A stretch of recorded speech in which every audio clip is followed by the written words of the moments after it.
My husband Curtis looked at me and snapped. A hospital stay just for an ulcer?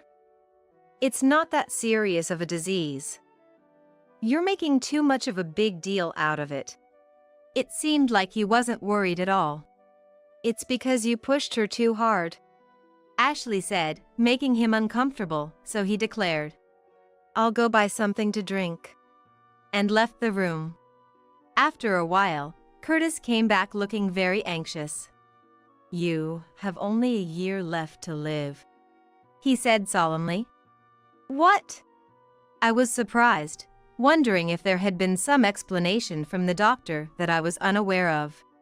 No, I just overheard your parents talking outside.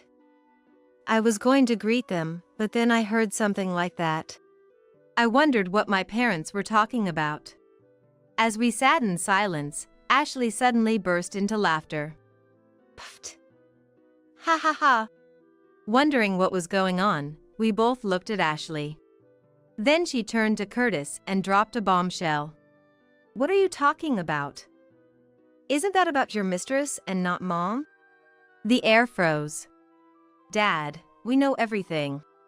Hey Stella, isn't breakfast ready yet? As usual, Curtis called out to me. I was in the kitchen, preparing breakfast. It'll be ready soon, I answered while setting up the corn soup and bread on the table. I told you I have a meeting this morning. I have preparations to make. Hurry up. I placed the omelet on a plate in front of Curtis, who started eating without a prayer. After all, I was just preparing everything as usual. It was he who overslept. Suppressing my thoughts, I started doing the laundry. Once Curtis hurried out, I finally took a breath of relief.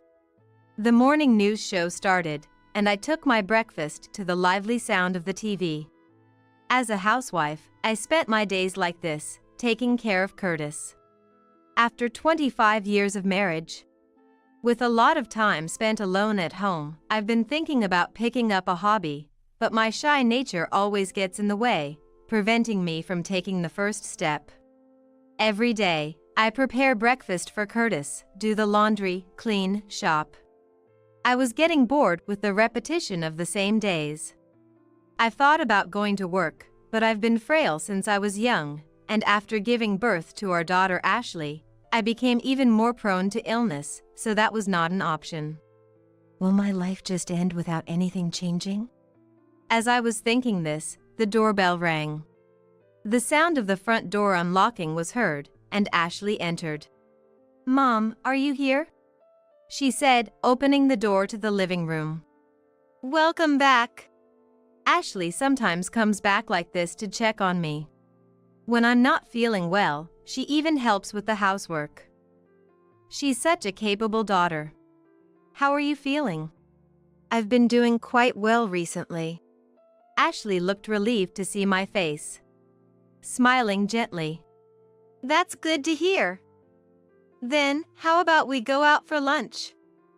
You must be bored, right? She suggested. We went to a restaurant near where Ashley works and talked about her recent life over the meal. These moments were a happy time for me, and also a break from the monotony of my daily life. After finishing our grocery shopping for dinner and returning home, Ashley set down the bags she was carrying and quickly went back to her own place. When I asked if she didn't want to see Curtis, Dad's probably fine, she simply replied. Indeed, Curtis, at 48, still looked young for his age. He would work out at the gym after work, and lately, he even started caring about his looks, keeping his body fit and his skin lively. He always had high self-esteem, saying, I don't want to become someone who gives up just because they're getting older. Compared to Curtis, I feel like an old woman, overshadowed by him and treated coldly. After Ashley left, a flyer on the table caught my eye. It was something that had been put in the mailbox. The flyer featured a beautiful woman. It seemed to be for a yoga class being held nearby, taught by an active model, offering reasonable prices for people of all ages. I wonder if I could manage yoga, given my frail health. But I found myself making excuses and tucked the flyer away between the pages of a newspaper. Looking at the clock, it was almost 5 p.m. I must start preparing dinner soon. If Curtis comes home and dinner isn't ready, he'll yell at me again. Since he was in a bad mood from the morning, I planned to make his favorite dishes. And so, I found myself preparing dinner for Curtis again, as usual. Around 7 p.m., Curtis came home. I immediately started preparing the shower. Curtis prefers to shower before dinner. While waiting for the shower to be ready, Curtis was drinking a can of beer and reading the newspaper in the living room. Wow! Isn't she a beauty? I was startled by his sudden outburst, only to realize he was looking at the yoga class flyer I had tucked in. Huh. A model and yoga instructor, huh. It's close to our house too. Hey, why don't you give it a try? He said, looking at me with a sarcastic tone. An old woman like me going there would just be a nuisance. I brushed it off lightly, but he sighed. You always say that. Try to take care of your body a little. It seemed he was also tired of my negative thinking. You used to be good in your younger days, but you're becoming more of an old woman day by day. He left those words behind and headed to the bathroom. When did I start to feel so miserable? It had become so routine that I seemed to have become numb to it. But even so, I can't go back to my younger days. I knew all too well that the reason I never took action was none other than myself. Envious of the radiant smile of the woman on the yoga class flyer, I felt like I was living in a world far removed from blaming someone or something else. On his next day off, Curtis left with the yoga class flyer. Are men allowed to go there too? It was a class held at a young woman's home. Wondering if that was really okay, I asked. It says here people of all ages and genders.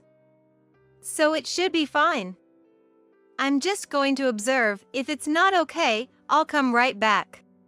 He left the house cheerfully, leaving me behind. I wish he had taken me with him. Even though I had chosen not to go, I found myself blaming others again. Fed up with myself, I decided to go for a walk for a change of scenery. I wondered if I could catch a glimpse of what the yoga class was like, even if from outside. It was a sunny Saturday afternoon. Perfect for a walk. I walked at my own pace.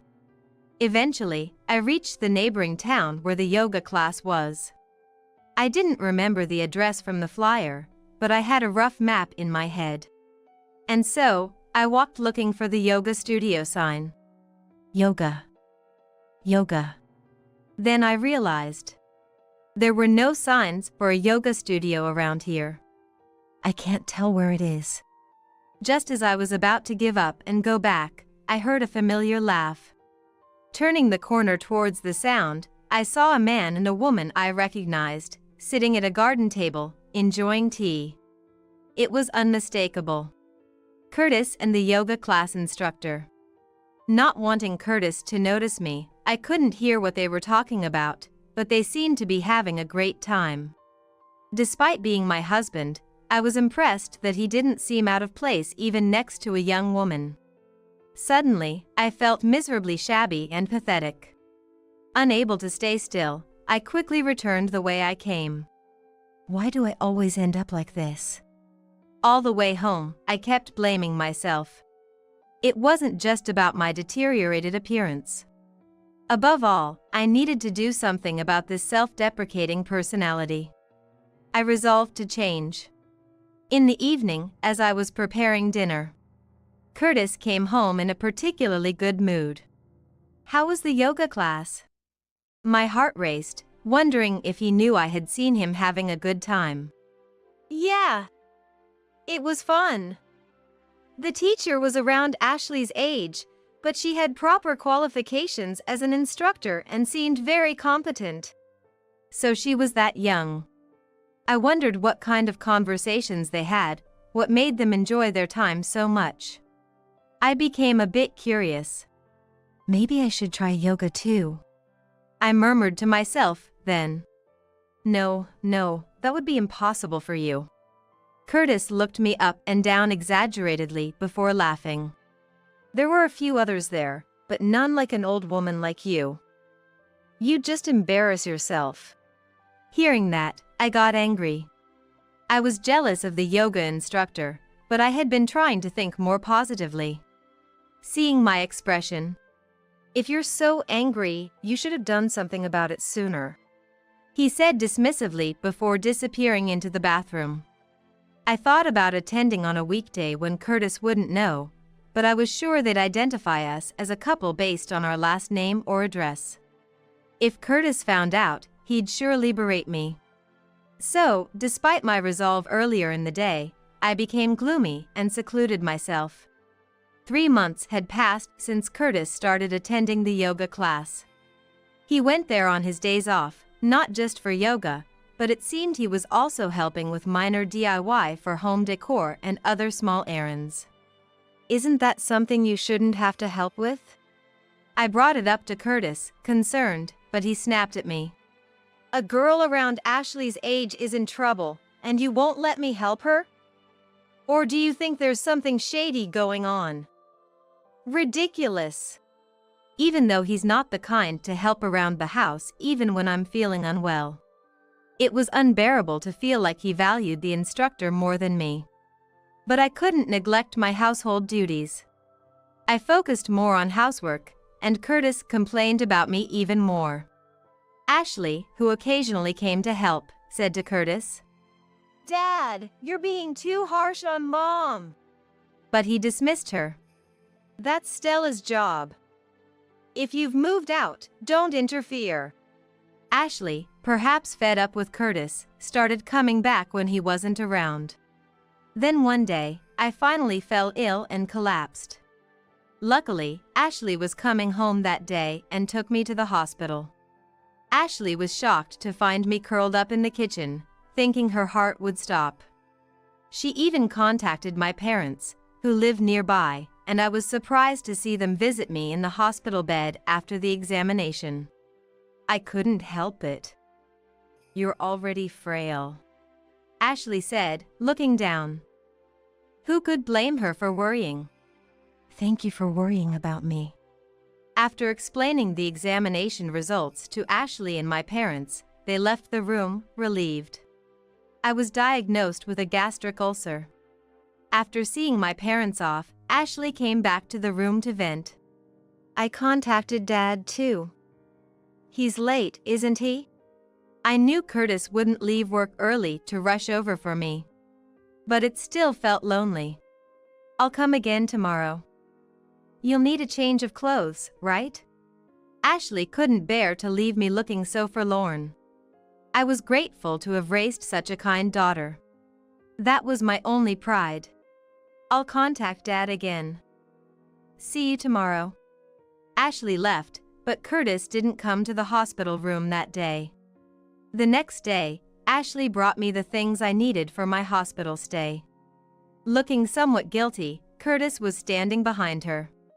As soon as he saw me, he sneered. A hospital stay just for an ulcer? It's not that serious of a disease. You're making too much of a big deal out of it. He seemed not to be worried at all. You've been pushing her too hard, Ashley said, making him uncomfortable, so he announced, I'll go buy something to drink, and left the room. Really, I can't believe him, of all people. Ashley seemed thoroughly disgusted. I thought he might just leave, but surprisingly, he came back quickly and very anxious. You have only a year left to live, Curtis said, looking serious.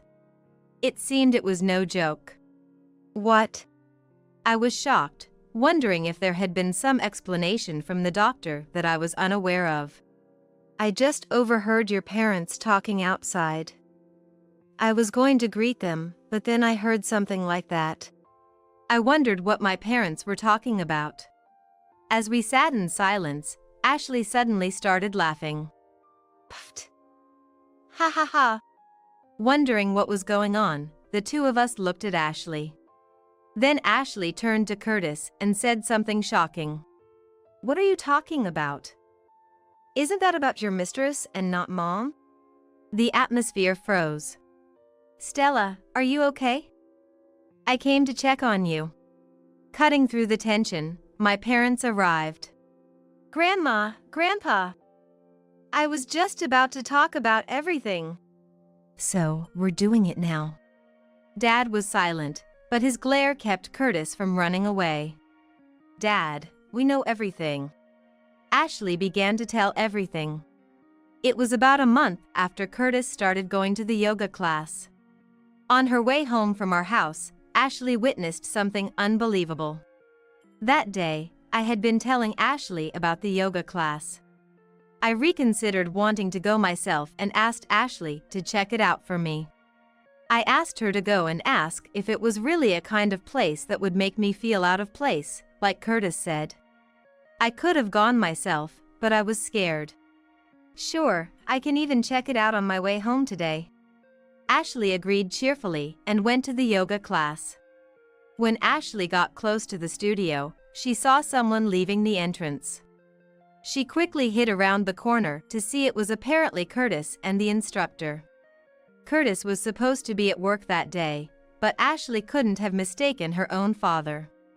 Feeling something was off, Ashley stayed hidden and watched. After a while of conversation, Curtis and the woman, after checking their surroundings, leaned in and kissed. Ashley was shocked and couldn't suppress her feelings of contempt after seeing her father like that. That's why she started coming home only when Curtis wasn't there. After watching Curtis leave, Ashley immediately contacted me. "Mom, you'd better stay away from there."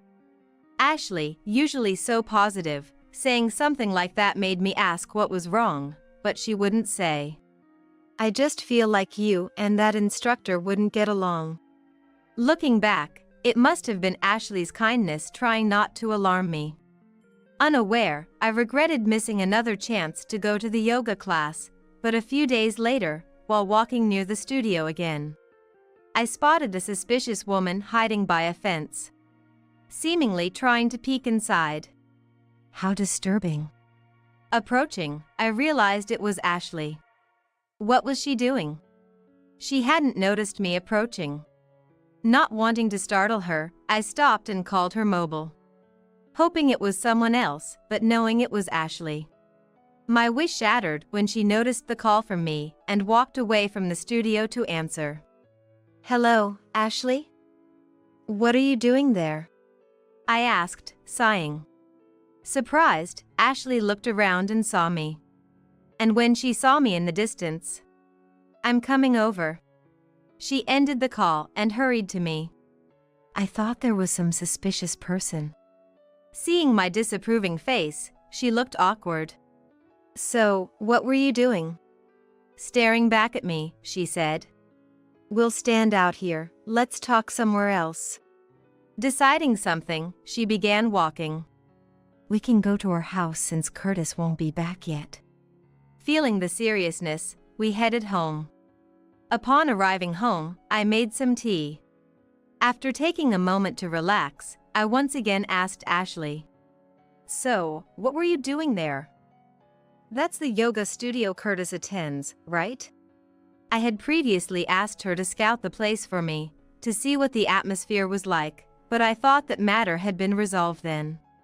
"Look, before I say anything else, I want you to know that I'm always on your side, no matter what."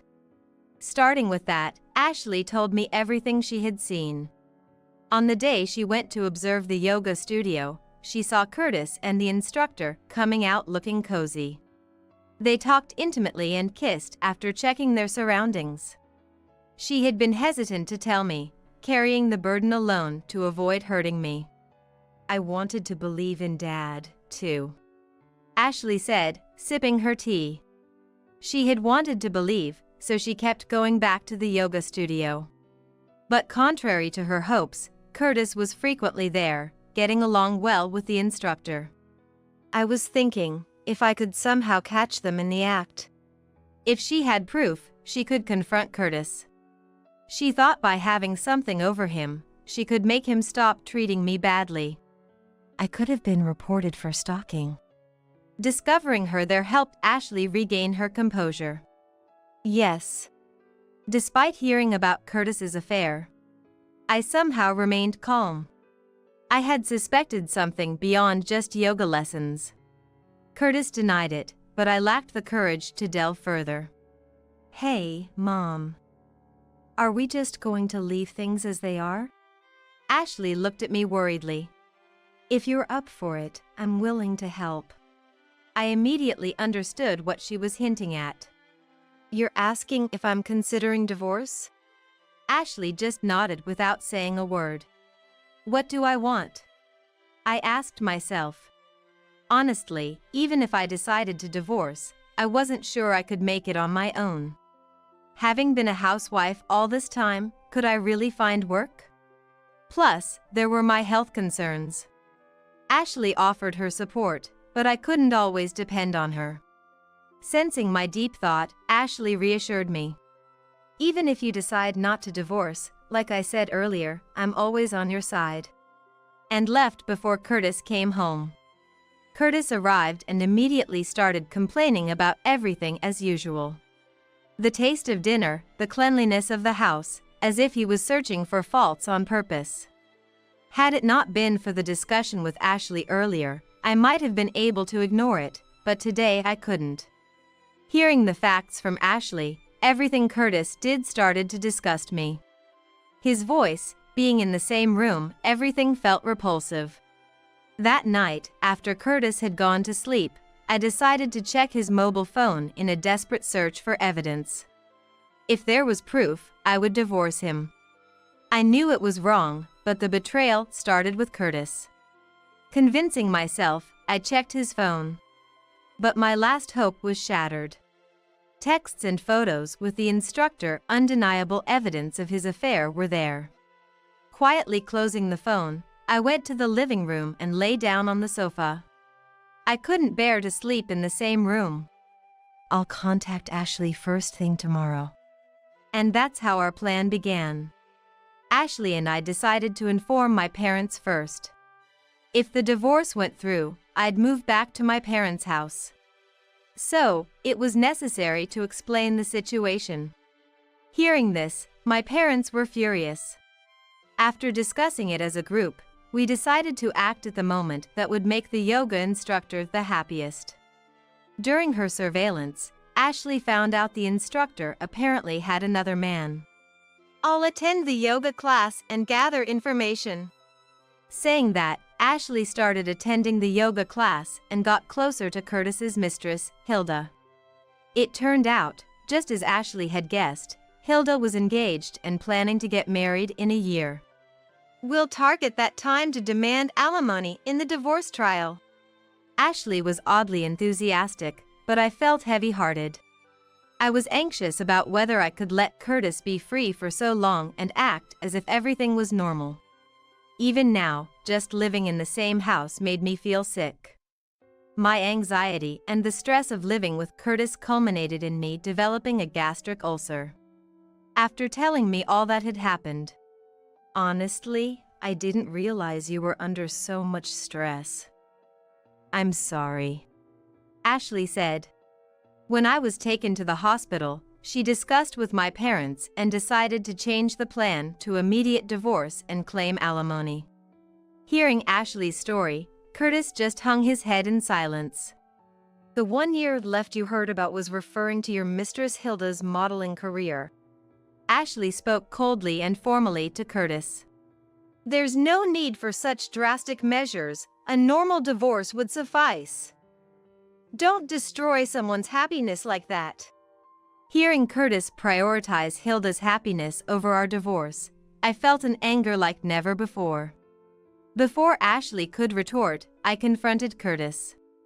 The one who has been destroying my happiness talks now. Curtis looked at me as if bitten by his own dog. After all the exploitation, not caring about my health but worrying about another woman, it's disgusting. I had never known I could despise someone so much. It was the first time I realized that I had such feelings inside me. Disgusting, you say? You don't have the right to talk back to me. My negative emotions were overflowing.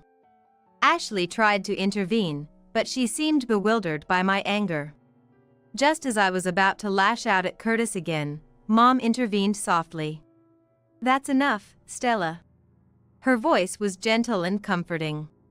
A voice I'd known since childhood. I snapped back to reality. After a moment of silence, Mom calmly addressed Curtis. "Curtis, I've heard the situation from both Ashley and Stella, but I haven't heard it from you." Curtis looked uncomfortable. "If you have any justification, we're listening." Her voice, different from when she scolded me earlier, now carried a chill. "I don't have any excuses," Curtis stammered. "So, you admit everything is true?" Seemingly accepting his fate, Curtis defiantly admitted. Yes. I love Hilda, not Stella. I can't help it. Stella no longer attracts me." "That's terrible," Ashley muttered. Terrible, you say? Which is worse? I thought Hilda and I loved each other. But to think, Hilda had another man. It seemed Curtis didn't know about Hilda's fiancé. He trembled, fighting back tears. "Do you understand what you're saying?" Mom confronted Curtis. "After making Stella feel the same way, how dare you feel sorry for yourself only?" Curtis looked down, unable to raise his face. Ashley and Mom spoke for me, but I felt nothing for Curtis anymore. I just wanted to be away from him. That was my only wish. "With the divorce, we'll also be claiming alimony from you and Hilda, so please leave for today," I told Curtis formally. He stood up weakly, avoided our gazes, and left the hospital room. I cried over the wasted time I had spent with such a man. After being discharged, Ashley and I went to Hilda's yoga studio. It was under the guise of Ashley canceling her membership, but we intended to tell Hilda everything. However, just as we were about to start, Curtis barged in. As we stood dumbfounded, Curtis snatched Hilda's mobile phone from her resisting hands and called her fiancé. In a fit of desperation, Curtis exposed everything to the fiancé and laughed maniacally. After fiddling with Hilda's phone, he threw it at her and left, making deliberate noise with his steps. As Hilda sat on the floor, I told her, "That was my husband. Why has it come to this?" Hilda looked up at me with surprise, but retorted, That man approached me. If you're his wife, you should at least teach your husband some manners. "I'm getting divorced, and we have all the evidence of the affair," Ashley countered with equal fervor. "Whatever you think, we will be claiming alimony in the divorce trial." Realizing talking here wouldn't make Hilda admit anything, I decided to leave her house with Ashley. Later, Hilda tried to make excuses to her fiancé, but since Curtis had exposed irrefutable photos and messages, her engagement was called off. Furthermore, since Hilda's fiancé was the owner of the entertainment agency she belonged to, she ended up being blacklisted from modeling work. Of course, her yoga studio, financed by her fiancé, was closed down soon after. This story was briefly mentioned in gossip magazines, so whether it was entirely true or not is uncertain. However, a for-lease sign was definitely posted on the yoga studio's house. Faced with undeniable evidence, Curtis and Hilda couldn't resist and had to comply with the compensation claim. After the divorce, I stayed at my parents' house for a while, but moved due to harassment from Curtis and Hilda. Both Curtis and Hilda probably thought they could handle the situation at first, but eventually fell apart. Chased by the alimony payments, Curtis lost his money for gym and beauty treatments, his appearance deteriorated, yet he still made advances on young women at work and ended up being sued. He was fired from his job and even in his new job was relegated to a menial position, spending his days alone organizing documents and supplies. He blamed me for his downfall, claiming it was all because I discovered the affair and filed for divorce. As seen in the tabloids, Hilda, after being abandoned by her fiancé, was sued for the yoga studio's business expenses and chased by debt. She blamed me for her misfortune. My parents quickly sold their house and bought a condominium where the four of us could live together. The condominium has excellent security, so we no longer need to fear harassment from Curtis and Hilda. Feeling it pathetic to rely solely on Ashley's income and my parents' pensions, I learned to use a computer from Ashley and started working from home. I'm surprised to find I had such a talent.